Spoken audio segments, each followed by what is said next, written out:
आज का दंगल राम के नाम पर हो रही राजनीति को लेकर है, क्योंकि समाजवादी पार्टी के नेता स्वामी प्रसाद मौर्य ने कहा है कि रामचरितमानस दलित, पिछड़ा, महिला विरोधी ग्रंथ है, इसीलिए उस पर सरकार को बैन लगा देना चाहिए। स्वामी प्रसाद के इस बयान का विरोध शुरू हो गया है। अयोध्या के थाने में तहरीर दी गई है तो लखनऊ में केस दर्ज हो गया है, क्योंकि ये पहला मामला नहीं है। हिंदू धर्म ग्रंथ पर विवादित टिप्पणी करने का सिलसिला बिहार से उत्तर प्रदेश तक पहुंच चुका है। हिंदू संगठनों का आरोप है कि जानबूझकर हिंदुओं की भावनाओं को आहत किया जा रहा है।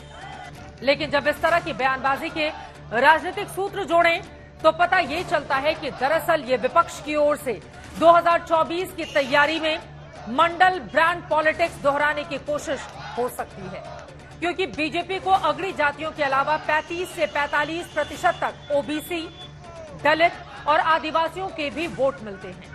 ऐसे में सबसे बड़ा सवाल यही है कि क्या रामचरितमानस पर बयान देकर फिर से मंडलवादी राजनीति करने की कोशिश की जा रही है?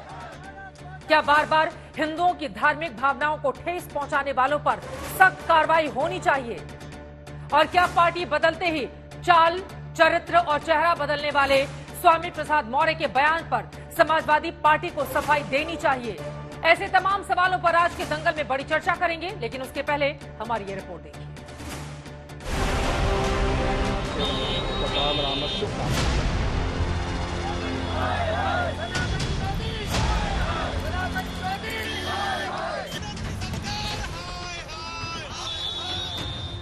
भारतवर्ष के मानस, चरित्र, संस्कृति की परछाई, सनातन की मर्यादा है श्री राम।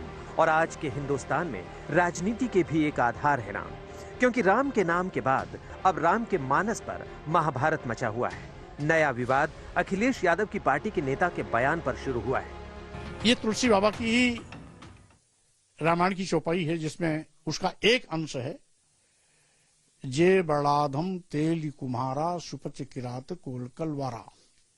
यानी सीधे सीधे जाति लेकर के अधम जाति होने का सर्टिफिकेट दे रहे हैं तुलसी बाबा इस चौपाई के माध्यम से। वहीं पर एक जगह ये भी लिखते हैं कि ढोल गमार सूद पशु नारी सकल ताड़ना के अवतार।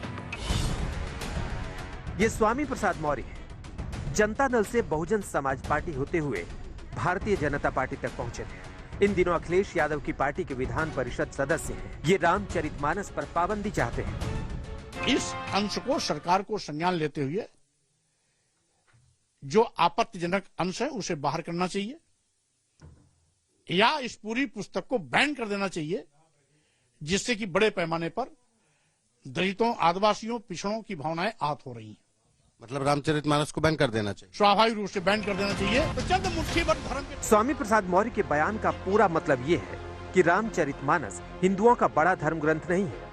रामचरितमानस 85% हिंदुओं के खिलाफ है। रामचरितमानस दलित और महिला विरोधी ग्रंथ है। रामचरितमानस के अंश हटाए जाएं या बैन लगाया जाए। भारत में महिलाओं को पढ़ने का अधिकार अंग्रेजों के जमाने में मिला। इस तरीके की बात किसी भी राजनेता के कहने के लिए मुझे नहीं लगता कि ये उचित है, और इस तरीके की मानसिकता रखना रामचरितमानस के बारे में ये बहुत ही निकृष्ट मानसिकता है। इस तरह के भाषा का प्रयोग करके वो चर्चा में आना चाहते हैं, वो इसलिए उनके इस बयान का कोई मतलब नहीं है।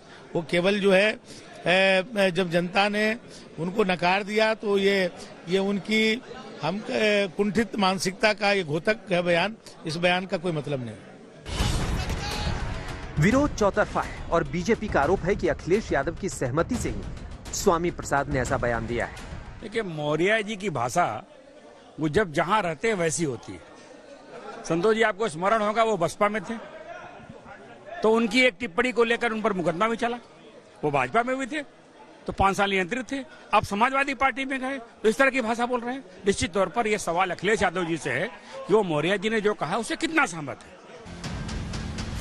रामचरितमानस के खिलाफ बोलने पर स्वामी प्रसाद मौर्य के खिलाफ धरना प्रदर्शन हो रहे हैं। अयोध्या से लेकर लखनऊ तक के थानों में तहरीर दी गई है, केस भी दर्ज कराए गए हैं। श्री स्वामी प्रसाद मौर्य, ऐसे ही बिहार में कुछ लोग जो जिनमें शिक्षा मंत्री भी शामिल हैं, राम जी को और रामचरितमानस को एक विवाद का मुद्दा बना रहे। ये दुर्भाग्यपूर्ण है। हिंदू धार्मिक संगठनों की शिकायत है कि जानबूझकर बिहार से लेकर उत्तर प्रदेश तक हिंदुओं की धार्मिक भावनाओं को ठेस पहुंचाने के लिए विवादित टिप्पणियां की जा रही हैं। ये चाहते हैं कि किसी तरह से हिंदुओं को गाली दो, हिंदू मानबिंदुओं, हिंदू आस्था के केंद्रों पर हमले करो, उसी से उनकी राजनीतिक जो रोटी सेक पाएंगे। लेकिन ये अब इनकी राजनीति रसातल में जा चुकी। अब ये रसातल में गई हुई राजनीति को दोबारा से तलाशने पर की कोशिश कर रहे हैं। स्वामी प्रसाद मौर्य जी, उन पे प्रतिबंध लगाना चाहिए, उनको राजनीति पे प्रतिबंध लगाए जाने की आवश्यकता है, क्योंकि जब इतनी वो समझने में नाकाम है कि जिस देश की बहुसंख्यक का वो सम्मान नहीं कर सकते, तो उनको राजनीति में रहने का कोई अधिकार नहीं। जिनकी इस पर रोजी रोटी चलती। दरअसल रामचरितमानस के बहाने हिंदूवादी राजनीति के विरोध का मोर्चा तैयार करने की कोशिश बिहार से हुई थी। उसी सियासत की चिंगारी अब उत्तर प्रदेश में भी सुलगाई गई है। इसके पीछे वोटों का गणित ये है कि 2014 के मुकाबले 2019 में बीजेपी को ओबीसी, दलित और आदिवासी वोटों में तेज बढ़त हासिल हुई है। 2014 में बीजेपी को 34% ओबीसी वोट मिले थे, जो 2019 में 44% हो गए थे। 2014 में बीजेपी को 24% दलित वोट मिले थे, जो 2019 में 34% हो गए थे। उसी तरह 2014 में बीजेपी को 38% आदिवासी वोट मिले थे, जो 2019 में 44% तक पहुंच गया था। तमाम दूसरे मुद्दों, महागठबंधनों और मोर्चों की कोशिश आजमाकर थक चुके विपक्ष ने बीजेपी के इस बढ़ते ग्राफ का मुकाबला करने के लिए हिंदू वोट को ही अगड़ी और पिछड़ी के बीच बांटने की सियासत शुरू की है। क्योंकि मंडल आयोग की रिपोर्ट के आधार पर भारत में ओबीसी की आबादी 52% मानी जाती है। इसके अलावा दलित 15% और आदिवासी 8% है। ऐसे में ये कुल आबादी 75% से अधिक हो जाती है। इसी तस्वीर को साफ करके चुनावी राजनीति की धार तय करने के लिए बिहार में जातिगत जनगणना कराई जा रही है। देश में विपक्ष को उम्मीद है कि ओबीसी और दलित वोट को बीजेपी के पाले से अलग करके बीजेपी को मात दी जा सकती है। आज तक ब्यूरो।